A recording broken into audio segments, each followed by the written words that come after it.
Hello friends, आज मैं आपको बताऊंगा फुट रूट डिजीज़ के बारे में। जो फुट रूट डिजीज़ हो जाती है पशु में, तो इसके लिए क्या इलाज करना चाहिए, क्या देना चाहिए, क्योंकि बार बार इस तरह कमेंट्स आ रहे थे कि सर इसी बीमारी के बारे में हमें डिटेल से बताएं। यदि पशु में जब हो जाती है, रही बात हमारे पशु में इस तरह की बीमारी अब देखने को मिल रही है, तो इसका इलाज हम कैसे कर सकते हैं। यदि आपके पशु में जब भी यदि इस तरह की दिक्कतें यदि आपके पशु में हो जाती हैं, या यदि ये बीमारी यदि पशु में हो जाती है, तो इसके लिए आपको क्या करना है। देखो, ये खुर की बीमारी है।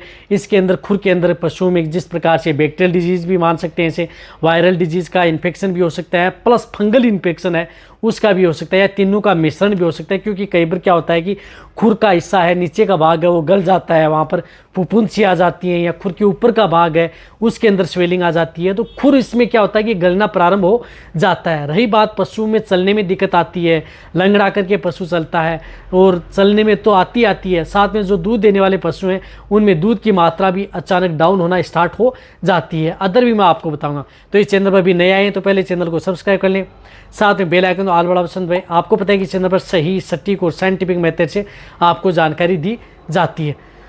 तो ये क्या है कि आपके पशु के लिए बहुत ही ज़्यादा खतरनाक होती है। यदि आप इसका सही समय पर यदि इलाज नहीं करवाते हैं, तो खुर खराब हो सकते हैं, आपके पशु के खुर जा सकते हैं, गल सकते हैं, पूरी तरह से डैमेज हो सकते हैं।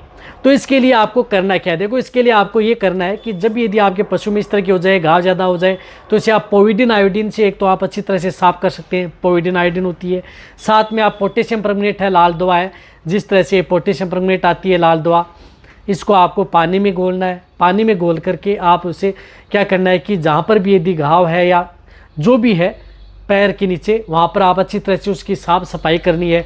जैसे 50 ml की सिरिंज ली, उसके प्रेशर से आप उसको अच्छी तरह से साफ कर सकते हैं। तो लाल दवा का आपको पोटेशियम परमंगनेट का इसके अंदर बहुत बड़ा रोल होता है। सुबह और शाम आप अपने पशु के पैर को अच्छी तरह से साफ करें ताकि अच्छी तरह से साफ हो जाए। साथ में यदि गहरा घाव है तो उसमें आप पोविडिन आयोडीन भी आप ज़रूर डालें। ये बहुत ज़्यादा ज़रूरी है यदि आपके पशु में जब फुट रूट डिजीज़ हो जाती है। लेकिन इसका इलाज क्या होता है कि इसमें आपको कुछ एंटीबायोटिक इंजेक्शन लगाने होते हैं। तो इसके लिए आप एक तो मोक्सल इंजेक्शन, यानी मोक्सल इंजेक्शन आता है जो एलएमबी का, जो बड़े पशु हैं उनमें आप 4 ग्राम ले सकते हैं, जो कटिया हिपर हैं उनमें आप 3 ग्राम का इंजेक्शन मोक्सल इंजेक्शन, जिसके अंदर साल्ट क्या है वह भी आपको स्क्रीन पर दिख रहा है। तो मोक्सल इंजेक्शन आप अपने पशुओं को लगाएं। ये प्रेग्नेंट पशु के लिए भी सेफ है।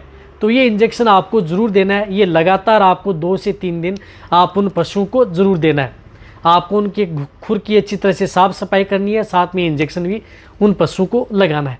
इसी के साथ साथ उसमें दर्द है, सूजन है, तो इसमें फ्लूनिक्सिन मेगलोमाइन, जिस प्रकार से मेगलोडाइन इंजेक्शन आता है, फ्लूनिक्सिन मेगलोमाइन, तो ये इंजेक्शन ज़रूर लगाना है। इसकी डोज जिस प्रकार से 1 ml पर 20 kg बॉडी वेट, जिन पशुओं का 400 kg पशु का बॉडी वेट है, तो वहाँ पर आप 20 ml इंट्रामस्कुलर व इंट्राविनस आप इस इंजेक्शन का उपयोग कर सकते हैं। मेगलोडाइन इंजेक्शन का बहुत अच्छा रिजल्ट इस तरह के केस में देता है। इसी तरह से इस इंजेक्शन का उपयोग भी कर सकते हैं जिस प्रकार से जीत इंजेक्शन आता है, जिसके अंदर क्लोरफेनेरमाइन मेलेट, ये इंजेक्शन भी बहुत ज़्यादा जरूरी है।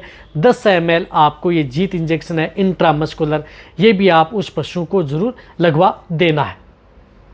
क्योंकि इस तरह की बीमारी में पशुओं का टेम्परेचर भी थोड़ा सा बढ़ सकता है, पशुओं को दर्द होता है, स्वेलिंग भी आ जाती है, चलने में दिक्कत करता है, लंगड़ा करके भी चलता है।